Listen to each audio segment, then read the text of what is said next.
Okay, so good evening everyone. Let's start our another lecture on how to write a very beautiful essay. I know बहुत सारे ऐसे बच्चे हैं जो अभी भी जो है एक अच्छा ऐसे लिखने के लिए समर्थ नहीं है. They are not capable to write a very beautiful essay. So for them, उन सब बच्चों के लिए आज मैं बताऊंगा सेकेंड लेक्चर के अंदर कि how you can use your existent knowledge to write a very beautiful essay, कि आप जो अभी आपकी मौजूदा जो नॉलेज है उसको कैसे आप यूज़ कर सकते हैं to write a very beautiful essay. So let's start from the previous year. हमने देखा था जो दो कॉमन चीज़ हैं उसको देखते हैं, उस पर एक ऐसे लिखने का ट्राई करेंगे आज. 2017 के अंदर आया था वुमेन एम्पावरमेंट के ऊपर, एंड 2022 के ऊपर 2022 में they gave removing gender disparity, means more or less this particular topic is also related to the women empowerment. ये भी जो है टॉपिक women empowerment से रिलेटेड है. तो इस पर्टिकुलर टॉपिक को हम लिखने का ट्राई करेंगे. The topic is removing what, gender disparity. ठीक है, इस टॉपिक पे आज हम लिखने का ट्राई करेंगे. एंड वी विल रियलाइज कि हमने जो लेक्चर लिया है वुमेन एम्पावरमेंट के ऊपर, how those data are relevant to writing this particular essay on gender disparity. तो चलो स्टार्ट करते हैं. और लास्ट क्लास में हमने लिखा था इसके ऊपर, किसके ऊपर, yoga as a mean of promoting physical and mental health wellbeing.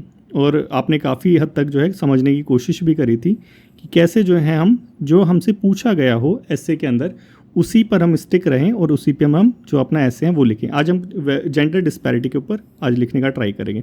So let's start our lecture. हमें पता है कैसे एक ब्यूटीफुल ऐसे लिखते हैं. देयर इज़ 3 थिंग जो बहुत ज़्यादा मैंडेटरी होती है to write a very beautiful ऐसे.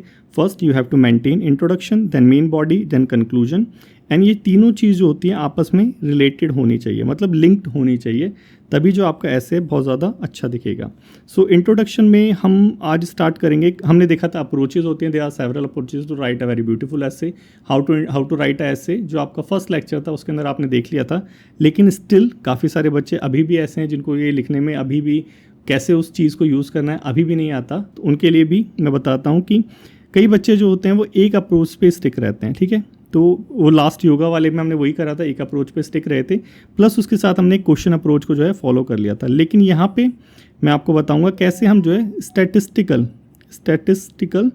जो अप्रोच है हमारी डेटा वाली, प्लस उसके साथ जो हमारा वो है जो हम यूज़ करते हैं करंट अफेयर से जो हम लेते हैं एनेक्डोट अप्रोच, उसको कैसे यूज़ कर सकते हैं, दोनों को मिला के कैसे यूज़ कर सकते हैं. देन इसके साथ एक क्वेश्चन अप्रोच, इसके साथ एक क्या क्वेश्चन अप्रोच कैसे यूज़ कर सकते हैं. इन तीनों चीज़ों पे आज हम अपना ऐसे लिखेंगे ऑन वुमेन एम्पावरमेंट या कह लीजिए जेंडर डिस्पैरिटी के ऊपर. देन उसके बाद फिर मेन बॉडी में जंप करेंगे, देन फिर कंक्लूजन में जंप करेंगे, एक प्यारा सा एक पॉजिटिव नोट पे अपना जो ऐसे है वो एंड करते हुए. ठीक है, ये हम देखेंगे. काफ़ी ज़्यादा मैसेज आ रहे हैं लगता है बच्चों के. ठीक है, चलो ठीक है, अपना स्टार्ट करते हैं. सबसे पहले introduction, how we can write a very beautiful introduction. So introduction के लिए आप चाहें तो जो क्लास नोट्स हैं उसमें से ले सकते हैं. काफ़ी सारी चीज़ें दे रखी हैं, स्टैटिकल्स डेटा दे रखे हैं वहाँ पे.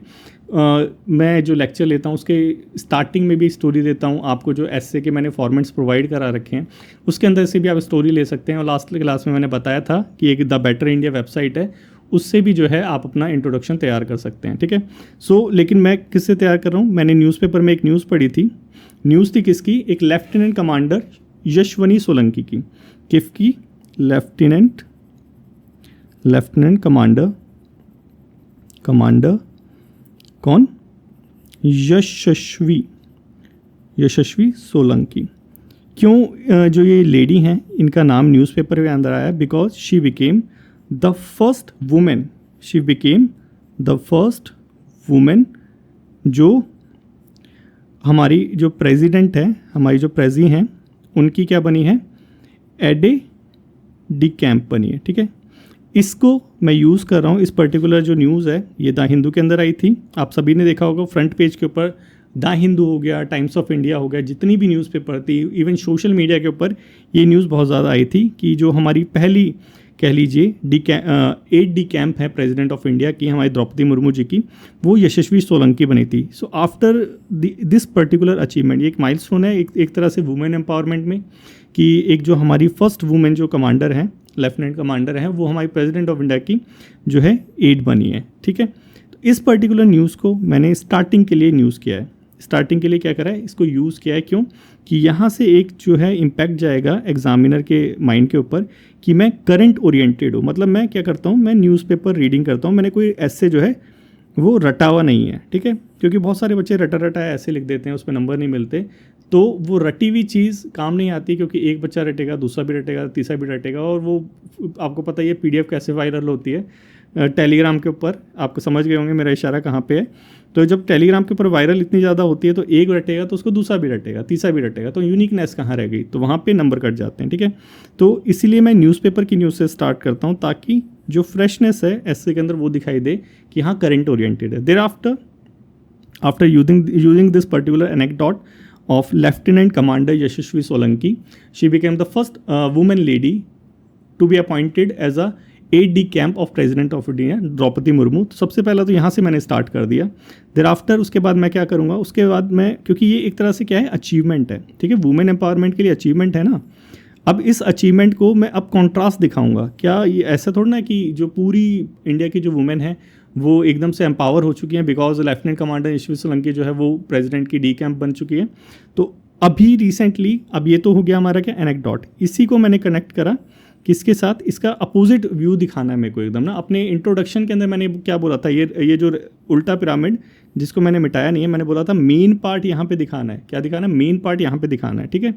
तो मेन पार्ट दिखाने के लिए मुझे तो दोनों साइड दिखाने पड़ेंगे। तो मैंने फर्स्ट साइड दिखा दिया कि हाँ देखो यहाँ पे एक जो है अचीवमेंट हमने अचीव करी। देर आफ्टर जो सेकंड जो पैराग्राफ है, आई डेडिकेटेड दैट पैराग्राफ, जो अभी दोबारा न्यूज़ आई है। ये स्टैटिस्टिकल अप्रोच हो गई। यहाँ पे मैंने डेटा यूज़ करा है, जेंडर गैप इंडेक्स की एक रिपोर्ट आई है जिसमें इंडिया की 131st जो है पोजीशन आई है आउट ऑफ 148 कंट्री। तो ये जो है कहीं ना कहीं जो डीप रियलिटी है इंडिया में स्पेशली वुमेंस की, उसको रिफ्लेक्ट करिए जेंडर इनइक्वालिटी रिपोर्ट के अंदर, ठीक है।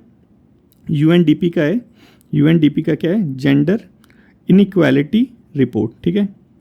अब ये जो है, जो इंडिया के अंदर डीप इनइक्वालिटी है कहीं ना कहीं उसको रिप्रेजेंट कर रही है, ठीक है। तो अब मैंने यहाँ पे इसको कॉन्ट्रास्ट में दिखा के, अब ये दोनों सिनेरियो हमारे यहाँ पे हो गए कि यहाँ तो ये अचीवमेंट दिख रही है यहाँ पे, लेकिन ये रिपोर्ट क्यों आई? क्योंकि ये भी रिपोर्ट जो है अभी इसी वीक की रिपोर्ट है, द हिंदू के अंदर आई थी, लोअर पेज पे, फ्रंट पेज के लोअर पार्ट पे। सो ये जो रिपोर्ट है ये कहीं ना कहीं डार्क जो हमारी बीनेथ द ग्राउंड जिसे कहते हैं कि इनइक्वालिटी जो है उसको दिखा रही है, और ये कहीं ना कहीं सरफेस लेवल की अचीवमेंट को दिखा रही है।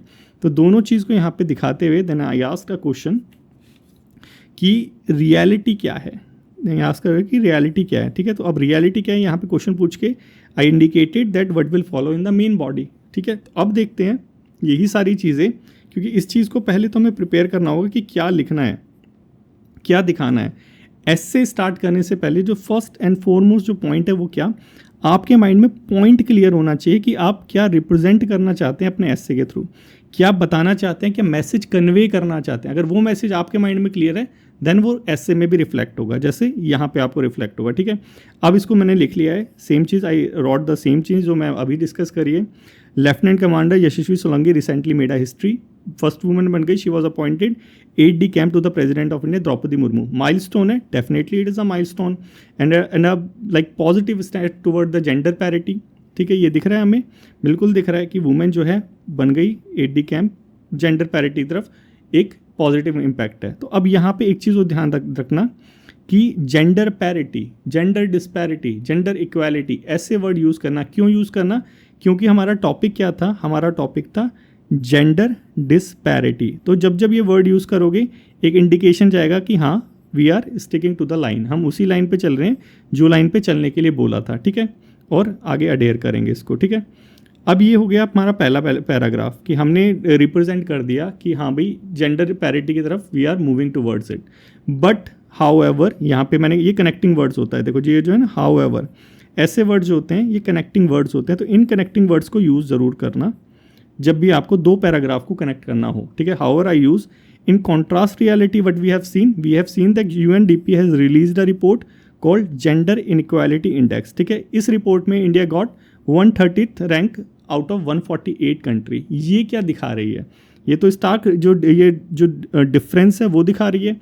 एक तरफ तो जो यशस्वी सोलंकी है ये DA कैंप बन गई, दूसरी तरफ हमारी रैंक इतनी लो कैसे आई है। तो ये कहीं ना कहीं जो डीपर ट्रुथ है जो बिना द ग्राउंड दबा हुआ है कि इंडिया के अंदर ये जो इनइक्वालिटी है ये पर्सिस्टेंट है, पर्सिस्टेंट स्ट्रक्चर इनइक्वालिटी जो है इसको कहीं ना कहीं रिफ्लेक्ट कर रही है। और ये जो माइलस्टोन हमने अचीव किया है ये कहीं ना कहीं ओवर द ग्राउंड है, मतलब वो जो डीपर जो इनइक्वालिटी है उसको छुपा रही है ये छोटी सी अचीवमेंट। ये चीज़ डेफिनेटली यही चीज़ हमें दिख रही है आपको भी, और यही चीज़ एक्चुअली है हमारे यहाँ पे भी कि सेवरल वुमेंस जो है वो कहीं ना कहीं अचीव कर लेती है और उसी का फेस दिखा के जो है हम बाकी चीज़ों को जो है दबा देते हैं। एक्चुअल में तो यही होता है ऑन द ग्राउंड, और यही चीज़ हमें यहाँ पे यूएनडीपी की रिपोर्ट को जब हम कंपेयर करते हैं, ये हमारी रीसेंट अचीवमेंट है, ये चीज़ हमें दिखाई देती है। ठीक है, अब ये हो गई हमारी पहली अप्रोच कौन सी थी बचाओ, पहली अप्रोच कौन सी थी, वेरी गुड, ये जो पहली अप्रोच थी ये थी हमारी कौन सी, ये थी हमारी एनेक्डोट अप्रोच। ठीक है, दूसरी अप्रोच कौन सी थी, ये थी हमारी स्टैटिस्टिकल अप्रोच। तीसरी अप्रोच हमारी यहाँ पे है हमारी क्वेश्चन अप्रोच। ठीक है, एक ही इंट्रोडक्शन में तीनों अप्रोच यूज़ कर ली और तीनों जो है बहुत ही ज़्यादा सुंदर भी लग रही है। ठीक है, ऐसे हमें यूज़ करना है। So the real question is what कि is India truly on the path of eliminating gender disparity, यही हमारा टॉपिक था। ठीक है, तो यहाँ पे मैंने जो है एक इंडिकेशन दे दिया कि जो मेन पैराग्राफ होगा उसमें मैं बस डिस्कस करूँगा इसके बारे में कि एक्चुअल में हो क्या रहा है। इस क्वेश्चन तो यही करा है ना, और स्क्रैचिंग द सरफेस वो सारी चीज़ें। ठीक है, एंड अचीविंग जेंडर इक्वालिटी, मतलब कि मैंने यहाँ पे क्वेश्चन कर दिया। ये क्वेश्चन मैंने आपको लास्ट लेक्चर में बताया था what is the mean of this particular question. When you are asking some question at the end of your introduction, it means that you are indicating that in the main body you will solve that question, you will answer that ask the question you have asked in the introduction part. So यहाँ पे मैंने introduction part में ये जो question पूछा है इसका meaning ये सिंपल है कि जो हमारी मेन बॉडी होगी उसके अंदर मैं इसका आंसर करूँगा। ठीक है, एक चीज़ ज़रूर याद रखना कि जब भी whenever you are asking a question in your introduction, then you must have to answer that particular question in your main body or at your conclusion। कि जब कभी आप जो हैं कोई क्वेश्चन पूछ रहे हैं eight the end of your introduction के एंड के अंदर, तो आपको उसका आंसर देना ही पड़ेगा अपनी मेन बॉडी के अंदर या फिर कंक्लूजन में, अपने मतलब ऐसे के अंदर उसका आंसर करना ही करना है आपको। ठीक है, तो मैंने जैसे यहाँ पे क्वेश्चन पूछा क्या इंडिया जो है एक्चुअल में जो उस पाथ पे चल रहा है कि हम जो है जेंडर डिस्पैरिटी को एलिमिनेट कर रहे हैं, तो इसका जो आंसर है ये मैं भी आपको बताऊँगा कि कहाँ है, ये आप भी ढूंढना और ये एग्जामिनर भी ढूंढता है। ठीक है, और मैक्सिमम मैं क्या पाता हूँ कि जब मैं कॉपी किसी बच्चे की चेक करता हूँ तो यहाँ तक तो उसको समझ आ जाता है कि हाँ सर ने बोला था एक एनेक्डोट यूज़ करना है या फिर एक स्टैटिस्टिकल या एक कोट यूज़ करना है। देयर आफ्टर जब मैं एट द एंड ऑफ होऊंगा अपने इंट्रोडक्शन के अंदर, तो वहाँ पे मैं क्या करूँगा, मैं वहाँ पे एक क्वेश्चन पूछूंगा, उसके बाद अपना स्टार्ट कर दूँगा। लेकिन जो मिसिंग पार्ट रहता है वो क्या कि उसने क्वेश्चन तो बहुत प्यारे प्यारे पूछे होते हैं अपने इंट्रोडक्शन के अंदर, लेकिन जब मेन बॉडी आती है तो मेन बॉडी के अंदर उसका आंसर नहीं मिलता। ठीक है, तो उस चीज़ को एलिमिनेट करना है, आंसर करना ही करना है। ठीक है, then I jumped into the main body. अब मैं मेन बॉडी के अंदर आ गया। ठीक है, अब मैं मेन बॉडी अपनी स्टार्ट करूंगा with a quote, very beautiful quote of B R. Ambedkar. क्यों? क्योंकि यहाँ पे मैं आपको बताना चाहता हूँ कि जो कोट है वो इंट्रोडक्शन स्पेसिफिक नहीं होता, वो कंक्लूजन स्पेसिफिक नहीं होता, उसको आप कहीं भी यूज़ कर सकते हो जहाँ पे वो फिट बैठे। ठीक है, तो मेन बॉडी में अब मेरे को क्या डिस्कस करना है, मेरे को बेसिकली डिस्कस करना है कि एक्चुअल में इंडिया जो है जेंडर जो इक्वालिटी है या जेंडर डिस्पैरिटी है वो इंडिया में है या नहीं। तो आर्ग्यूमेंट मेरे को प्रेजेंट करने हैं, तो फर्स्ट एंड फॉरमोस्ट थिंग कहाँ चेक करूँगा जब मेरे को जेंडर इक्वालिटी देखनी होगी, तो आप बताइए। सबसे पहले मैं चेक करूँगा कहाँ पे, पार्लियामेंट में अंदर, पार्लियामेंट में अंदर। क्यों पार्लियामेंट के अंदर, क्यों? क्योंकि पार्लियामेंट के अंदर ही जो है पूरे इंडिया को कैसे गवर्न करना है उसके लिए लॉज बनाए जाते हैं।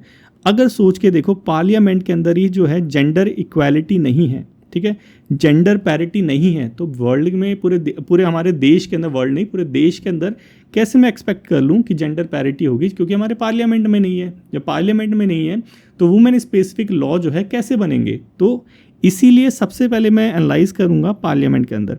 ऐसा नहीं है कि आप भी पार्लियामेंट के अंदर, आप जहाँ से आपको ठीक लगे वहाँ से कर सकते हैं। देयर आफ्टर जब मैंने बता दिया कि मैं पार्लियामेंट से स्टार्ट करूँगा, so I start with a quote, I started with a quote, और कोट में यूज़ करूँगा हमारे डॉक्टर अंबेडकर जी का, डॉक्टर अंबेडकर जी का। ठीक है, तो डॉक्टर अंबेडकर जी कहते हैं until women are equally seated in our parliament the talk of empowerment remain incomplete. Similar चीज़ जो मैंने अभी आपसे बोली वो अंबेडकर जी ने अपने कोट में बोली है। अंबेडकर जी ने क्या बोला है, अंबेडकर जी ने सिंपल चीज़ बोली है, until women are equally seated in our parliament,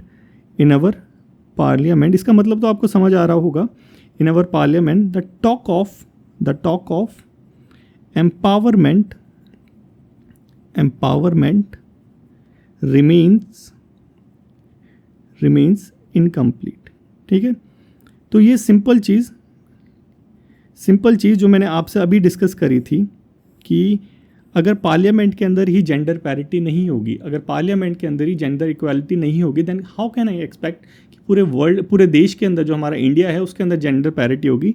same चीज़ हमारे अंबेडकर जी ने भी बोली कि अगर इक्वली पार्लियामेंट के अंदर वही सेम चीज़ कि पार्लियामेंट के अंदर अगर पैरिटी नहीं होगी, then how we can expect कि जो हमारी वुमेन है वो एम्पावर है, कैसे जो एम्पावरमेंट की टॉक है वो कंप्लीट होगी. ठीक है, यहाँ से मैंने स्टार्ट किया. Thereafter I will jump कि भाई पार्लियामेंट के अंदर चल क्या रहा है, and you know that parliament के अंदर चल क्या रहा है. एंड आपको पता है कि पार्लियामेंट के अंदर अभी जो है काफ़ी टाइम से जो है डिबेट चल रही थी कि हमें जो है वुमेन को 33% रिजर्वेशन प्रोवाइड कराना है in the Lok Sabha and state assembly. ठीक है, स्टेट असेंबली और लोकसभा में 33% रिजर्वेशन प्रोवाइड कराना है. काफ़ी टाइम से डिबेट चल रही थी. लोकल लेवल पे गवर्नमेंट पे हमारे पास है, लेकिन पार्लियामेंट में नहीं थी. लेकिन हमारी द्रौपदी मुर्मू जी ने लास्ट ईयर सितंबर में जो है हमारी प्रेसिडेंट ने ये जो बिल था उसको एसेंट दे दी, और ये जो बिल 106 कॉन्स्टिट्यूशनल अमेंडमेंट बन गया. ठीक है, तो मतलब ये जो 33% जो था रिजर्वेशन वो फाइनली जो है अप्रूव कर दिया गया हमारी पार्लियामेंट के अंदर बाय आवर प्रेसिडेंट. सो ये एक अपने आप में अचीवमेंट है या नहीं, ये बताइए. बिल्कुल है, आप सभी कह रहे हैं. तो देखो अब है, तो अब देखो यहाँ पे ये एक पैराग्राफ अपने आप में हो गया. ठीक है, अब यहाँ पे जो है एक रियलिटी एक चीज़ दिख रही है कि जो है वुमेन जो है पैरिटी की तरफ बढ़ रही है, एम्पावरमेंट की तरफ बढ़ रही है. लेकिन ऑन द ग्राउंड क्या है, बीनथ द ग्राउंड क्या है, जैसे मैंने इंट्रोडक्शन में देखा था, बीनथ द ग्राउंड ये है कि कितने साल हो चुके हैं हमारी आज़ादी को, 75 ईयर. ठीक है, 75 ईयर लगे हमारी वुमेन्स को 33% रिजर्वेशन दिलाने के लिए हमारी पार्लियामेंट के अंदर. तो क्या ये जस्टिफाइड है? एक बात बताओ, हमारी पॉपुलेशन कितनी है, वुमेन्स की कितनी population, half of the our population क्या है, वुमेन है, हाफ जेंडर वुमेन है, फीमेल है. तो फीमेल होने के बाद 33% रिजर्वेशन क्यों नहीं 50%, क्यों नहीं 50-50 का रेशियो दिया जाए? तो क्या ये जस्टिफाइड है? एक क्वेश्चन यहाँ पे जस्ट मैंने पूछ लिया कि क्यों ये करा है. तो ये कहीं ना कहीं रिप्रेजेंट कर रहा है क्या, हमारी जो डीप रूटेड इनइक्वालिटी है. डीप रूटेड क्या है, इनइक्वालिटी है. इनइक्वालिटी जैसे हमने देखा था ना रिपोर्ट का, और ये सेम चीज़ यहाँ पे भी कर दी हमने, कॉन्ट्रास्ट दिखा दिया एक तरह से. जब कॉन्ट्रास्ट दिखा देते हैं, हम क्वेश्चन कर देते हैं, तो कहीं ना कहीं ये माइंड में हिट करती है, यार बात तो एकदम सही है. ठीक है, तो वहाँ पे पता चलता है कि इसकी एनालिटिकल स्किल जो है काफ़ी ज़्यादा डेवलप्ड हैं, क्रिटिकल वे में ये थिंकिंग करता है. ठीक है, उसी के नंबर मिलते हैं बेसिकली आपके अंडरस्टैंडिंग के. सो यहाँ पे आपने डीप रूटेड इनइक्वालिटी के बारे में बता दिया. ठीक है, अब इसी चीज़ को फेयरली लिखना है, तो फेयरली मैंने यहाँ पे लिख रखा है. सेम चीज़ वही है जो डिस्कस करी है. B.R. Ambedkar once pronounced that what is that until women are equally seated in our parliament, talk of empowerment remains incomplete. And you know that decades of debate के बाद जो है ये लॉन्ग पेंडिंग जो demand थी 33% reservation की, finally became true on 29 September. Draupadi Murmu gave her assent and it become a bill in 106 constitutional amendment act. Historic milestone है indeed, नहीं क्या? बिल्कुल है, आप भी कहेंगे बिल्कुल है, और मैं भी कहता हूँ बिल्कुल है. But what, but question is remain, why it takes 75 years? 75 साल क्यों ले लिए भाई? ये जो इक्वालिटी जो हम बात कर रहे हैं, क्यों 75 साल ले लिए इस 33% रिजर्वेशन को प्रोवाइड कराने के लिए, वो भी उस जगह जहाँ से मेन लॉज बनते हैं हमारे पार्लियामेंट के अंदर. ठीक है, उसके बाद नेक्स्ट क्वेश्चन फिर कर लिया मैंने, ट्रूली इक्वल रिप्रेजेंटेशन है. What do you think that, is it a truly equal representation? क्यों? क्योंकि हमारी जो पॉपुलेशन में है ये तो 50% है, लेकिन सीट तो उनको 50% नहीं गई, ये तो जस्ट 33% है. So what is representing it, कि ये क्या रिप्रेजेंट कर रही है? ये रिप्रेजेंट कर रही है it is a deep rooted gender disparity. यही क्यों वर्ड मैंने यूज़ करा यहाँ पे. देखो सारी चीज़ डेलिब्रेटली होती है, यही मैंने इसलिए यूज़ करा क्योंकि इन द नेक्स्ट पार्ट क्योंकि मैंने बोला ना कि मैं अपने मेन बॉडी को भी 2-3 पार्टों में डिवाइड कर दूँ, अलग अलग डायमेंशन दिखाऊंगा। तो पहला डायमेंशन तो मैंने यहाँ दिखा दिया पार्लियामेंट वाला। Then I use deeper rooted gender equality. Deeper rooted gender equality word का यूज़ करने का मतलब है कि कहाँ से आई ये, from where this deeper rooted gender disparity came from. तो देखो मैंने ये सारी चीज़ें तो हमारे लेक्चर में डिस्कस करी थी, पार्लियामेंट से रिलेटेड कितने परसेंट जो है रिजर्वेशन, कितने परसेंट अभी फीमेल है वहाँ पे, वो सारी चीज़ें। ये थोड़ा सा करंट वाला है, ये मैंने यूज़ कर लिया। ये पॉपुलेशन के अंदर जेंडर मैंने वैसे ऑलरेडी डिस्कस कर रखा था। तो अलग अलग लेक्चर से अलग अलग चीज़ें हैं, लेकिन है तो वही चीज़ें सारी जो हमने पढ़ी हैं, ठीक है। अब नेक्स्ट पैराग्राफ में आते हैं जेंडर डिस्पैरिटी के बारे में, ठीक है। अब यहाँ पे मैंने जब लेक्चर लिया था आपका, ये शायद मैंने ये जो 9 जून को चालू हुआ है इसके अंदर लिया था, वो जो आप वाला हुआ था हिंदी वाला उसमें नहीं लिया था मैंने। तो उसमें मैंने एक कोट का यूज़ करा था अरिस्टोटल का, ठीक है। क्योंकि किसी एक बच्चे ने बोला था कि सर फिलोसफिकल ऐसे भी आ सकता है। So thereafter I decided that कि भाई तुमको जो है एक फिलोसफिकल वे में भी ऐसे लिखना सिखाना पड़ेगा, ठीक है। तो अरिस्टोटल ने क्या बोला था? Aristotle simply said that women are inferior to man. Women are inferior to man, जो इसका जो एकदम क्रक्स था वो यही था, womens are inferior to man and they are suited best for domestic work. He said that women are inferior to man and they are best suited for the domestic work and reproduction. इन चीज़ों के लिए ऐसा Aristotle ने बोला था, ठीक है।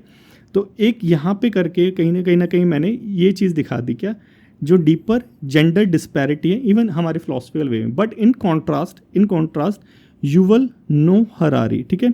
ये मैंने आपको जब लेक्चर डिस्कस करा था उसके अंदर भी मैंने बताया था about the Yuval Noah Harari और सेपियंस। युवल नोह हरारी ने क्या बोला था? युवल नोह हरारी एक historian, great historian, he said that ये जो हमारे अंदर ये जो कल्चरल, ये जो पैट्रियार्की आई है डीपर, ये जो रूटेड हमारी जेंडर इनइक्वालिटी है, इट वाज नॉट इनकलकेटेड हमारे यहाँ biologically, it was inculcated culturally. कैसे? ये स्टार्टेड हुआ था when we were at our primitive age, जब हम जो थे आदि मानव लोग थे। सो एट दैट टाइम हमारी जो बायोलॉजिकल जो अवस्था थी, इवन आप मैन की ले लीजिए और वुमेन की। सो जो वुमेन थी उनको चाइल्ड बियरिंग और नर्सिंग करनी पड़ती थी, और मैन था उसको जो है ये सारी चीज़ें नहीं करनी पड़ती। Because of this stark differences, biological differences, man decided कि जो है ये प्रैक्टिकल एक हमारा एग्रीमेंट था। It is a practical agreement, क्योंकि अगर ये एग्रीमेंट नहीं होता then how we will survive. हम सर्वाइव कैसे करते? हम सर्वाइव ही नहीं कर पाते। सो ये जो प्रैक्टिकल एग्रीमेंट था कि man decided that okay I will go for hunting, कि मैं अब हंटिंग के लिए जाऊंगा, एंड वुमेन डिसाइडेड कि वो जो नट गैदरिंग वगैरह होता है, फूड गैदरिंग वगैरह, वो सारी चीज़ करेगा। सो ये जो प्रैक्टिकल एग्रीमेंट था, ठीक है, ये जो प्रैक्टिकल एग्रीमेंट था, यही आगे चलते चलते चलते जो है कल्चरल डीप रूटेड हो गया कि हाँ भाई जो वुमेन है she was best suited for domestic work. क्यों डोमेस्टिक वर्क? आज तो वो हंटर गैदरर वाली सिचुएशन नहीं है। Women can equally take part in our economic opportunity, economic sector. So अब तो वो कंडीशन नहीं है, लेकिन ये जो डीप कल्चरल रूटेड जो हमारा ये जो पैट्रियार्की है, जो कहाँ हंटर गैदरर के जो प्रैक्टिकल एग्रीमेंट से स्टार्ट हुआ था, अब ये जो कल्चरल बन चुका है, ये हर्डल बनता है किसके अंदर? हमारी जेंडर पैरिटी के अंदर। बनता है या नहीं बनता है? यही तो यहाँ पे दिख रहा है हमें, यही तो यहाँ पे अरिस्टोटल बोल रहे हैं, यही तो सारी चीज़ हमें देखी, ठीक है। तो अब इसी चीज़ को जो हमने यहाँ पे डिस्कस करा, अब इसी चीज़ को हमें लिखना है। सो ऐसे कुछ मैंने लिखा, historically many scholars including Aristotle viewed women as naturally inferior to man, believing primary role for domestic, ठीक है। कॉन्ट्रास्ट में युवल नोह हरारी इन इस बुक सेपियंस, बुक का नाम मेंशन करना बेधड़क होके क्योंकि इसी बुक में लिखा हुआ है ये सारी चीज़ें। सेपियंस ही आर्ग्यूड दैट ये जो डिवीज़न ऑफ लेबर हमारा हुआ है कि भाई हंटिंग गैदरिंग के लिए कौन जाएगा कमाने, कौन जाएगा पैसे, और घर में काम कौन करेगा, it was based on our harsh Hunter gatherer era life, ठीक है। सो एक प्रैक्टिकल एग्रीमेंट हुआ, ओके वुमेन विल डिसाइडेड कि भाई चाइल्ड बियरिंग करती है, so she took the responsibility of gathering food और ये जो नट्स वगैरह होते हैं, और बाकी जो मैन था वो उसने एंगेज इन ये दिस टास्क हंटिंग वाला, कि जो मैन था उसने डिसाइड किया कि हाँ भाई मैं हंटिंग के लिए जाऊँगा और वुमेन घर में रहेगी, ठीक है, नट गैदर वगैरह करेगी। एट द टाइम जब हम प्रिमिटिव एज में थे, हंटर गैदर वाली लाइफ में थे, ठीक है। ये बुक में लिखा हुआ है सारा, ये मैंने आपको लेक्चर में ही बताया था, और यही जो है डीप रूटेड हमारी इक्वालिटी बन गई। अब ये जो उस टाइम पे जो प्रैक्टिकल एग्रीमेंट हुआ था, यही रिजिड कल्चरल नॉर्म में बदल गया, और mistakenly we have seen is biological truth. ये इसका मतलब क्या है? मैंने जानबूझ के ये वर्ड यूज़ किया, mistakenly seen as biological truth, कि ये जो रिजिड कल्चरल नॉर्म बन गया है, ये जो कल्चरल बायसेस है, इसको हमने बायोलॉजिकल ट्रूथ एक्सेप्ट कर लिया कि भाई जो वुमेन है वो बायोलॉजिकली जो है घर के काम करने के लिए बनी है, ऐसा तो नहीं है लेकिन, ठीक है। और यही जो डीप इनग्रेन्ड बिलीफ सिस्टम है जो युवल नोह हरानी ने बोला था कि ये क्या था, उस टाइम पे बायोलॉजिकल एक प्रैक्टिकल एग्रीमेंट था, लेकिन अब ये कल्चरल बन चुका है और हम इसे बायोलॉजिकल ट्रूथ ही समझ रहे हैं अभी तक, ठीक है। अब ये जो इनग्रेन्ड बिलीफ सिस्टम है यही हमें जो है हमारी जेंडर पैरिटी को रिस्ट्रिक्ट करने के लिए मजबूर करता है, ठीक है, मतलब रिस्ट्रिक्ट करता है हमारी जेंडर पैरिटी को। ये वर्ड मैंने यहाँ पे क्यों यूज़ किया, because we know that India में इतने सारे लॉज हैं, इतनी सारे जो है हमारे कॉन्स्टिट्यूशन में इक्वालिटी वाले आर्टिकल्स हैं, but despite that on the ground we know that we do not have gender equality, gender parity नहीं है, घर के अंदर भी नहीं है। सो करने की क्या ज़रूरत है, देखो यहाँ पे मैंने बता दिया तुम्हें साफ साफ कि ये चीज़ें क्या है, ये सारी चीज़ जो है हमारी कल्चरल नॉर्म्स वाली है। तो हमें क्या करना पड़ेगा, एक सिंपल चीज़ करनी पड़ेगी, हमें अपना एटीट्यूड चेंज करना पड़ेगा। हमें क्या करना पड़ेगा, अपना एटीट्यूड चेंज करना पड़ेगा। और यही चीज़ मैंने लेक्चर में भी डिस्कस करी थी, राइट, याद होगा, बिल्कुल याद आ गया, बहुत अच्छी बात है। सो अब एट द कंक्लूजन, मैं अब यहाँ पे जब कंक्लूजन की तरफ मूव ऑन कर रहा हूँ, क्योंकि यहाँ पे मैंने बता दिया कि ये जो जेंडर पैरिटी है रिस्ट्रिक्ट क्यों हो रही है, कैसे इसको चेंज करे। तो चेंज करना सिंपल है, एटीट्यूड से। तो अब यहाँ से डाइवर्शन आ गया, कंक्लूजन की तरफ मैं मूव ऑन कर रहा हूँ। और जो मैंने क्वेश्चन करा था हमारे फर्स्ट, याद होगा इंट्रोडक्शन के अंदर, आई विल आंसर, कि मैं उसका आंसर भी करा है। तो अब यहाँ पे जब मैं मूव ऑन कर रहा हूँ अपने कंक्लूजन की तरफ, देन सबसे पहले तो मैं ही डिस्कस करूँगा कि गवर्नमेंट की स्कीम्स कौन कौन सी है, ठीक है, क्योंकि बहुत सारी स्कीम्स है गवर्नमेंट की, लेकिन डिस्पाइट दैट मिली है अभी तक के जेंडर पैरिटी अभी तक नहीं मिली। तो गवर्नमेंट की स्कीम जितनी भी हो गई, हमारी जो वन स्कीम वाली जो भी हमने अपने वुमेन एम्पावरमेंट के लेक्चर में पढ़ी है, 2-3 स्कीम का नाम यहाँ पे मेंशन कर दो, स्टार्टअप स्कीम, वुमेन को एंटरप्रेन्योर बनाने के लिए स्कीम, ये स्कीम वो स्कीम, सारी चीज़ें जितनी भी स्कीम है, 2-3 स्कीम में मैक्सिमम लिखना, ज़्यादा नहीं, 3 स्कीम लिख के, क्योंकि 3 का एक पेयर होता है राइटिंग के अंदर। उसके बाद सिंपल तुम बोलो कि ये जो पॉलिसी है या ये जो कॉन्स्टिट्यूशन के आर्टिकल्स हैं, they are unable to establish on the ground gender equality, ठीक है। करने की क्या ज़रूरत है, सिंपल चीज़ हमें करने की ज़रूरत है, अपने एटीट्यूड को हमें चेंज करने की ज़रूरत है, ठीक है। यहाँ पे मैं अब धीरे धीरे एक एंड का सेंस दे रहा हूँ, दिखाई ये फील भी हो रहा होगा आपको कि अब एक एंड का मैं यहाँ पे सेंस दे रहा हूँ, और एंड का सेंस ऐसे देना भी पड़ेगा ताकि जो ऐसे है वो बहुत अच्छा दिखे आपका, ठीक है। एटीट्यूड की तरफ यहाँ पे इशारा कर दिया। उसके बाद अब मैं दोबारा गवर्नमेंट के पास आऊँगा, then I will say that government is also trying to change our attitude. कैसे, एक स्कीम है बेटी बचाओ बेटी पढ़ाओ स्कीम, लेक्चर में भी बताया था, और इसने जो है एक्चुअल में ऑन द ग्राउंड जो है ये एटीट्यूड चेंज करा है, क्योंकि इसकी वजह से एक तो फीमेल फिटिसाइड की जो प्रॉब्लम आती थी वो, और एक एजुकेशनल एनरोलमेंट की जो प्रॉब्लम आती थी वो, ठीक है, इन दोनों को इम्प्रूव कराएं। At the district level improvement हुई है, ठीक है। और ये जो डेटा था ये सारा मैंने लेक्चर के अंदर प्रोवाइड करा रखा है। उसके बाद इसका मतलब क्या है, इसका सिंपल मीनिंग है कि गवर्नमेंट जो है they are taking right steps, they are taking steps in the right direction. And you know that कि अगर हमें अपने भारत को, क्योंकि अब जब एंड आएगा तो एंड में एक जो है आपको कोई करंट में जो चल रही है चीज़ें उसका नाम जो है बिल्कुल वहाँ पे कर देना है। इको यहाँ पे यूज़ करना चाहे इको भी कर सकते हैं, मैंने इको भी यूज़ करा है कि 2-3 का नाम लेके कि ये जो ग्राउंड लेवल का जो चेंज है एक्चुअल में हो रहा है, तभी तो जो गीता है वो गीता फोगाट बन पाई, कल्पना चावला बन पाई, और ये यशस्वी थी यशस्वी सोलंकी बन पाई, ठीक है। ये सारी चीज़ यूज़ करके आपको सिंपल चीज़ बोल देनी है, दे होल्ड 50% पॉपुलेशन, ठीक है। अगर ये जो 50% पॉपुलेशन है they will not participate in our economic sectors, then how will India will become a विकसित भारत, जो हमारे माननीय प्रधानमंत्री जी का एक टारगेट भी है, इंडिया को 2047 तक जो है एक विकसित भारत बनाना है। अगर ये हमारे जो दूसरा हमारा जेंडर है, जो हमारी फीमेल जो पार्टनर्स हैं, अगर they will not participate in our economic opportunity, then हमारा जो भारत है how will it become a विकसित भारत, ठीक है। तो यहाँ ये करके हमें एकदम एंड कर देना है, ठीक है। अब यहाँ पे मैंने एंड कर दिया, एक बार देख लेते हैं, उसके बाद देखता हूँ मैंने आंसर करा है या नहीं करा है जो मैंने क्वेश्चन पूछा था, ठीक है। टुवर्ड्स अ विकसित भारत। एक चीज़ और देखो यहाँ पे कि मैं जो हूँ कैसे जो है इसका यूज़ कर रहा हूँ, litmus test of gender equality. तो जेंडर इक्वालिटी में लिटमस टेस्ट कर रहा हूँ कि एक्चुअल ग्राउंड पे हो रहा है या नहीं हो रहा, तो ये सारी चीज़ें आपको भी करनी है। दूसरा मैंने हेडिंग यूज़ करा है, एटलीस्ट मतलब 1 से 2 से ज़्यादा हेडिंग यूज़ मत करना, 1 से 2 हेडिंग यूज़ करो, नहीं तो ज़्यादा हेडिंग में 600 वर्ड में भी बहुत ज़्यादा लगता है। एक तो मिनिमम करनी ही करनी है, 2 यूज़ करो। कई बच्चे हैं जिनको बिल्कुल सूट नहीं करता, कोई बात नहीं, मत करो, लेकिन अगर करते हो तो थोड़ा सा अच्छा लगता है, थोड़ा सा एकदम वैसा लगता है एडिटोरियल टाइप का जो है आप लिख रहे हो। तो टुवर्ड्स अ विकसित भारत, यहाँ पे मैंने पहले इंडिकेट कर दिया कि भाई कहाँ मैं ख़त्म करने वाला हूँ, ठीक है। No doubt, definitely no doubt, government is actively working to break this rigid cultural norms. Gender parity को जो है, इक्वालिटी को प्रमोट करने के लिए स्टार्टअप इंडिया हो गए, स्टैंड अप इंडिया हो गए, वन स्टॉप सेंटर्स हो गए। हाउ ट्रुथ ये है कि true gender equality can not be achieve by policy alone. ये देखो बहुत अच्छी बात कही, क्योंकि ये जो हमारे अंदर डिस्पैरिटी है, जो जेंडर डिस्पैरिटी है, ये कल्चरली है। जब कल्चरली किसी चीज़ को चेंज करना होगा तो हमें पॉलिसी लेवल पे नहीं, एटीट्यूड लेवल पे, इंडिविजुअल लेवल पे भी चेंज करना होगा। और आपको याद होगा जब मैं आपको लेक्चर पढ़ाता हूँ तो ये बोलता भी हूँ, जब पॉपुलेशन वाला लेक्चर पढ़ाया था याद है कि तब मैंने बोला था कि ये जो सोशल फिनोमिना है इसको चेंज होने में टाइम लगता है। So what is this is the cultural thing ना, ये एटीट्यूड जो है ये चेंज होने में टाइम लगता है। तो ये पॉलिसी नहीं कर सकती तुरंत, पॉलिसी तुरंत नहीं कर सकती, इसको एटीट्यूड चेंज कर सकता है। सो यही चीज़ मैंने यहाँ पे बोल दी कि सोसाइटल एटीट्यूड को हमें चेंज करने की ज़रूरत है, ठीक है। अब गवर्नमेंट ने रिकॉग्नाइज करा एंड स्टार्टेड बेटी बचाओ बेटी पढ़ाओ, क्योंकि फीमेल फेटिसाइड वगैरह की प्रॉब्लम ज़्यादा हो रही थी। And on the ground actual जो है हमें चेंज देखने को मिला, रिजल्ट दिखाया अकॉर्डिंगली। गवर्नमेंट डेटा, ये डेटा मैंने आपको लेक्चर में लिखवाई रखा है, इतने डिस्ट्रिक्ट जो है इंप्रूव करा, जेंडर रेशियो और ग्रोस एनरोलमेंट रेशियो भी बढ़ गया था, ठीक। गवर्नमेंट का ही डेटा ये वाला।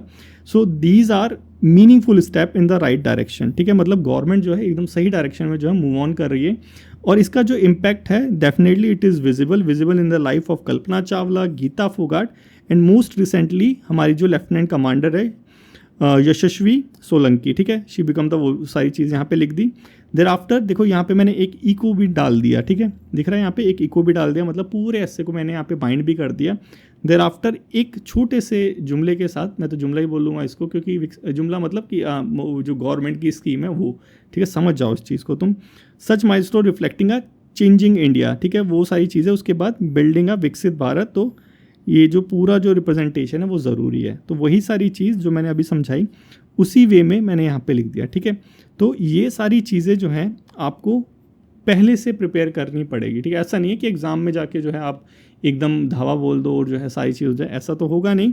तो सारी चीज़ पहले से करनी पड़ेगी, और पहले से करने के लिए एक माइंड फ्रेमवर्क जो है, फ्रेमवर्क ऑफ माइंड, वो आपको पहले से बनाना पड़ेगा कि भाई क्या क्या करूँगा क्या नहीं करूँगा। अब देखते हैं कि मैंने जो क्वेश्चन पूछा था उसका आंसर करा या नहीं करा। कहाँ गया, ये रहा, ठीक है। Is India truly on the path of eliminating gender disparity, बताओ करा या इसका आंसर नहीं करा। डेफिनेटली यस, तभी तो हमें एग्जाम्पल देखने को मिल रहे हैं, तभी तो उसी पाथ में था, India is on the right path. ये डिस्कस करा ना, तो ये चीज़ आपको करनी है कि एक्चुअल में जो आप इंट्रोडक्शन में कर रहे हो उसका पूरा रिलेशन जो है मेन बॉडी कंक्लूजन से होना चाहिए, ठीक है। ऐसा नहीं है कि जो है कनेक्टेड ना लगे, ये चीज़ ज़रूर करना।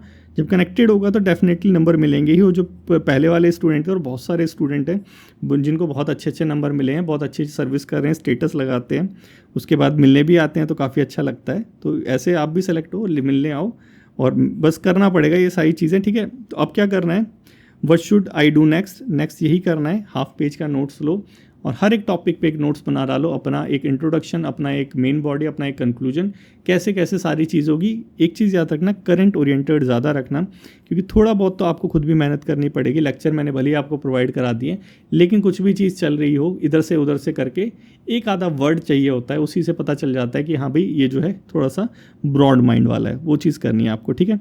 तो ये चीज़ करो, ये चीज़ करोगे तो डेफिनेटली जो है आंसर राइटिंग में, और ये जो आंसर राइटिंग कह रहा हूँ, एस्से राइटिंग में काफ़ी हेल्प मिलेगी। और कोई प्रॉब्लम आती है तो हमारा संडे को तो होता ही है हमारा डिस्कशन, तो उसमें जो है आप मेरे से पूछ सकते हैं, ठीक है। So thank you so much for today's lecture, take care everyone. और किसी को कोई डाउट है तो मेरे से पूछ सकता है। Take care.